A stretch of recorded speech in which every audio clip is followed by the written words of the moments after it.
Olá, seja bem-vinda, seja bem-vindo a mais um vídeo aqui no canal. Eu sou Armando Vernalha Júnior, fotógrafo, cinegrafista, professor, músico e youtuber. E hoje nós vamos conversar sobre, afinal, qual é a boa câmera para começar.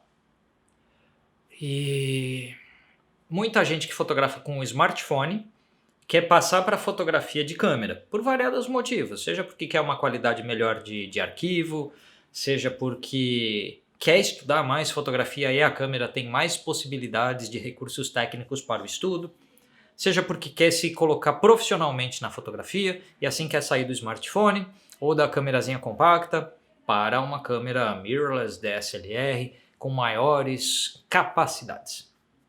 E muita gente pergunta, essa câmera é boa para começar? Eu recebo inúmeras mensagens perguntando isso.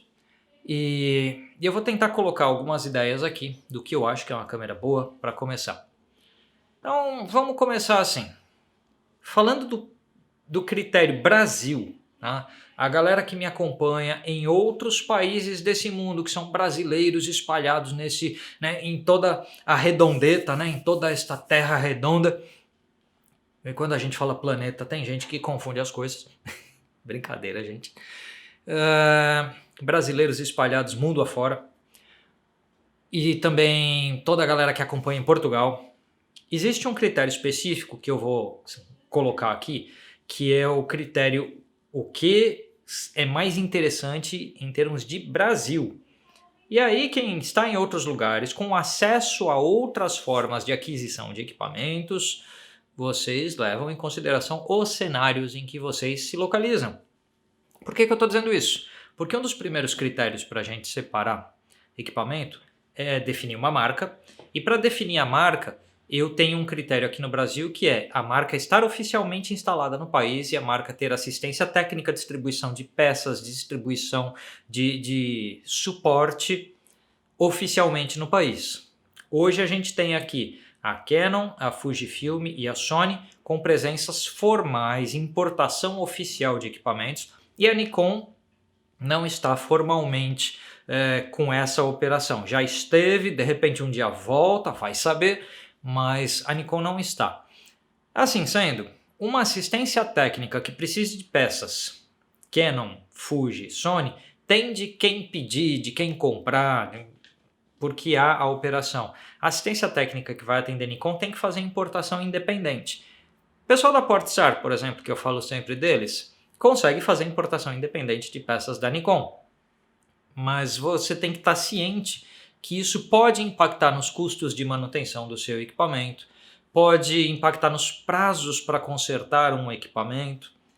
E não que você, se tiver Canon, Sony ou Fuji, vai ter sempre soluções rápidas. Tem conserto de equipamento que o fabricante mesmo tem que importar a peça e tal. Então esse é um critério com certa frouxidão, ok? Não é um critério exato, mas eu tendo a achar mais indicado que a gente fique com as marcas que tem uma presença formal no país e uma assistência técnica formal, até para se você comprar em garantia, você ter um tempo de suporte de assistência técnica coberto pela garantia. Não é assim totalmente definido que a gente tem que seguir esse critério, mas é uma recomendação que eu pelo menos acho que hoje, se eu fosse começar do zero, eu ia procurar ou Canon, ou Sony, ou Fuji. E aí você, dentro desse gigantesco país que é o Brasil, precisa ver se no seu estado tem assistência técnica, se na sua cidade tem, porque onde você mora é onde você vai recorrer a algo. Então na sua cidade tem assistência técnica, de repente Sony e não tem Canon e não tem Fuji e assim por diante. Leva isso em consideração nas suas decisões de compra. Esse é o primeiro ponto, primeiro aspecto. E aí Nikonzeiro fica tudo chateado. Gente, não é para ficar chateado, isso não é avaliação de qualidade de câmera, mas é um fato de que a marca saiu fora do Brasil. Modelos que eu considero bacanas para começar. Eu separei alguns, eu estou com um roteirinho aqui e eu vou citar preços em dólar para essas câmeras, porque o preço Brasil flutua com o preço em dólar. Tá? Então, por exemplo, na Canon tem dois modelos que eu acho muito bacanas, que são a EOS Rebel SL3 e a EOS M50. São dois modelos que tem review aqui no canal. tá? Tanto a SL3 quanto a M50 tem review aqui no canal. São bastante completos. Também são câmeras bastante compactas para quem quer um equipamento mais para viagem, hobby, para levar para todo lado e não quer levar um trambolho pesado. As duas são. E você vai ter de preço a SL3 com lente 18-55 por $599 no dia que eu fiz a pesquisa de preço aqui, né? E a M50 com a lente 15-45mm por $499, ou seja, a M50 $100 mais barata do que a SL3. Na Fujifilm, um modelo que eu acho muito bacana é a X-T200.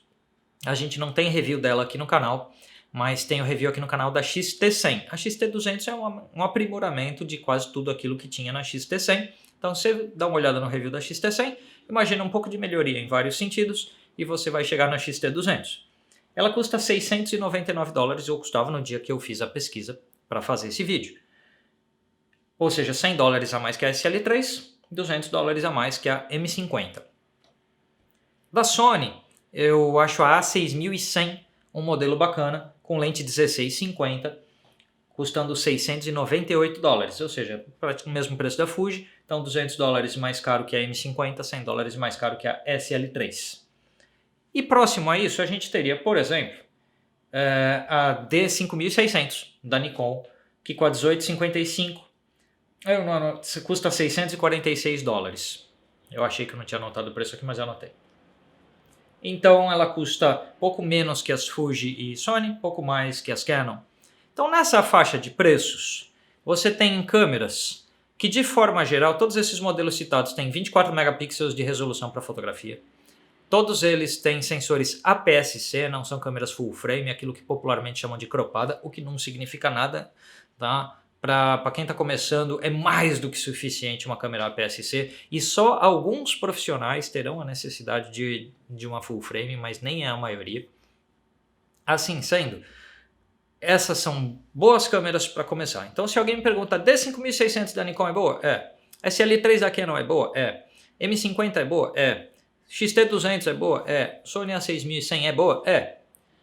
E muita gente vai vir na sequência com a seguinte questão: com aqueles modelos um pouco mais baratos de cada uma dessas marcas. Então você vai lá na Sony.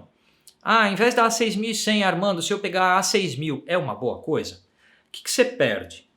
O sistema de foco da A6000 não é tão grandes coisas, principalmente no escuro. O da A6100 é bem melhorado. E a A6100 tem vídeo em 4K, que a A6000 não tem.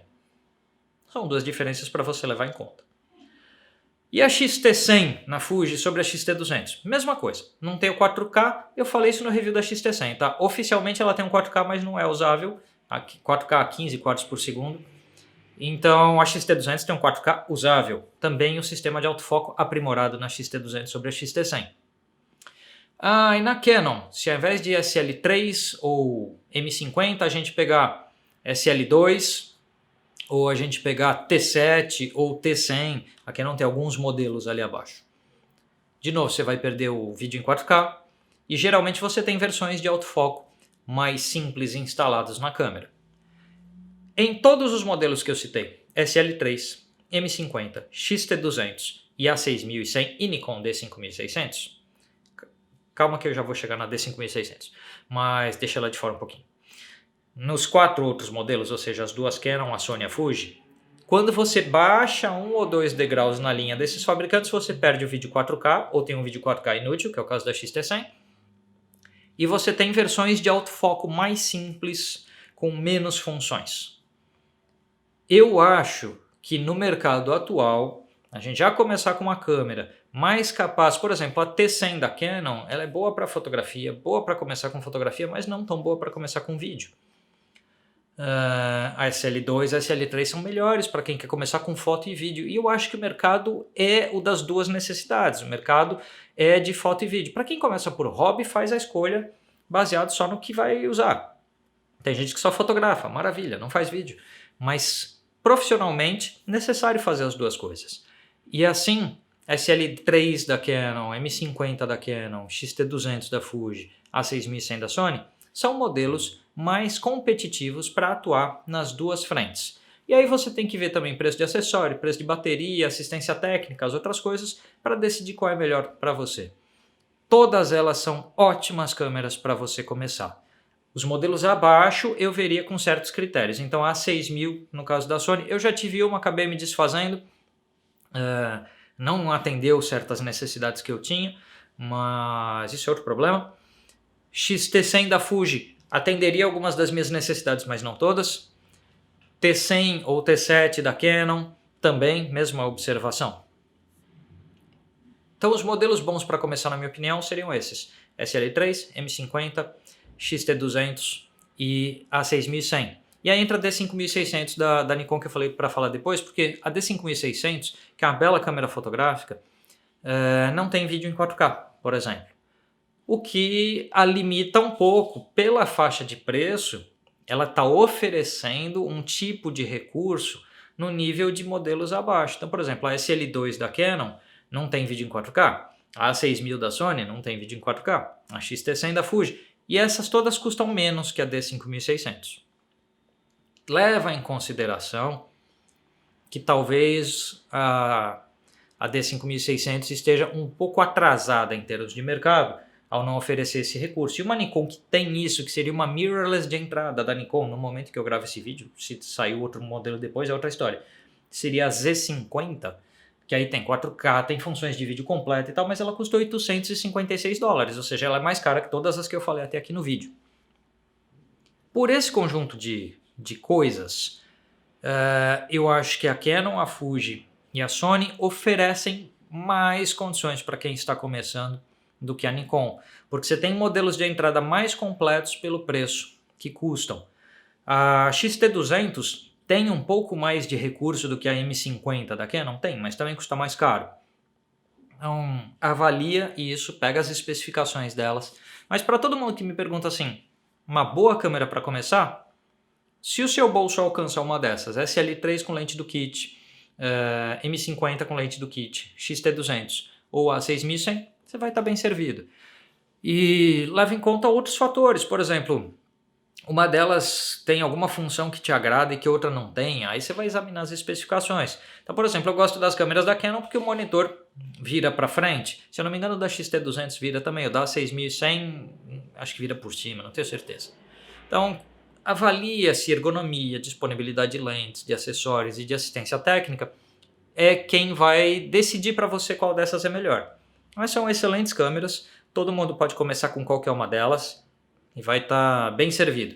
Você vê que eu falei uma DSLR, as outras eram mirrorless, porque o mercado futuro é mais de mirrorless do que de DSLR. Então se você perguntar para mim assim, Armando, então começo com M50 ou começo com SL3? Eu acho que a M50 tem uma modernidade de projeto que interessa mais nesse momento. A gente não vai ver a Canon investindo muito em DSLR, a gente não vai ver a Nikon investindo muito em DSLR, a gente vai ver os fabricantes investindo em mirrorless. Assim sendo, se você já puder se encaixar nesse tipo de ideia, é algo para você pensar.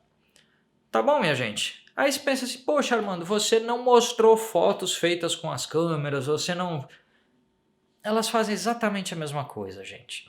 Se você for para sua festa de aniversário, se você for para um evento, se for para fotografar uma paisagem, com qualquer um desses modelos que eu citei, SL3, M50, X-T200 e D5600 ou A6100, você vai ser capaz de fazer excelentes fotos se você fotografar bem e péssimas fotos se você fotografar mal, com qualquer uma delas. Ou seja, nenhuma delas vai te socorrer numa foto ruim e nenhuma delas vai... Para o caso de você fazer uma foto boa, você coloca na internet, se você não falar para ninguém com qual delas você fez, ninguém vai saber. Aliás, se você pegar uma foto excelente feita com qualquer câmera possível e imaginável e colocar na internet, ninguém vai saber. Porque uma foto excelente é uma foto excelente. E uma foto ruim é uma foto ruim. Não adianta. Então foto mal composta, mal organizada, desfocada, tremida, é foto ruim. Sobre foto bem composta, você pode comprar o meu curso de composição em fotografia. O link está na descrição desse vídeo. Então por isso que eu não recheei com imagens aqui o vídeo. Outra coisa que eu não falei é sobre ergonomia, porque é um pouco subjetivo. Dessas câmeras citadas, eu prefiro as ergonomias da Canon e da Fuji e não gosto muito da ergonomia da Sony, tendo sido dono de câmeras da marca. Então, o acesso a comandos me agrada mais na Canon, segundo lugar na Fuji, terceiro lugar na Sony. Na verdade, eu gosto do acesso a comandos mais da Nikon do que da Sony também, mas aí eu estou deixando a Nikon um pouco de escanteio por uns critérios aqui. Brasil, galera que assiste em Portugal, a distribuição é diferente e assim por diante. Galera que assiste nos Estados Unidos, no Japão. Ah, Armando, você não falou da Olympus. Cara, tem excelentes câmeras da Olympus. As câmeras com sensor micro 4/3 também atendem a absolutamente qualquer pessoa que está começando, assim como a APS-C, só que é raríssimo no Brasil a gente encontrar uma. Então, agora, você brasileiro vivendo no Japão ou no mercado em que você se encontra, você tem acesso fácil a uma Olympus, a uma Panasonic, uma dessas? Tem equipamentos bacanas dessas marcas para você levar em conta. Também tem Pentax para levar em conta, mas aí a gente vai, né, abrindo um leque imenso de coisas que são variáveis conforme o mercado. Aqui para o mercado brasileiro, para as nossas especificidades, eu ficaria entre essas aí que eu citei, de SL3, M50, A6100, XT200, como câmeras excelentes para quem está começando. Se o seu bolso é um pouco mais limitado, teu potencial financeiro um pouco mais limitado, é possível começar com A6000, é possível começar com XT100, é possível começar com SL2 ou T7 ou T100, ciente de que você tem algumas limitações técnicas a mais para enfrentar, ou seja, você tem que se desenvolver tecnicamente para desviar das limitações da câmera e principalmente vão se relacionar a vídeo em 4K. E algumas coisas de focalização e tal. Mas também os modelos abaixo desse patamar que eu estabeleci também são excelentes câmeras para você começar. Não sei se eu te ajudei ou se eu deixei você com mais dúvidas. É porque, na verdade, há muitos anos a gente só tem câmeras boas no mercado. E a gente não pode entrar na paranoia de nossa, essa câmera é boa, a outra é um lixo. Isso não existe mais há muito tempo. Tá bom? A gente se vê por aí, me segue nas redes sociais, compra os meus cursos, os links foram passando aqui embaixo e a gente se vê no próximo vídeo. Tchau!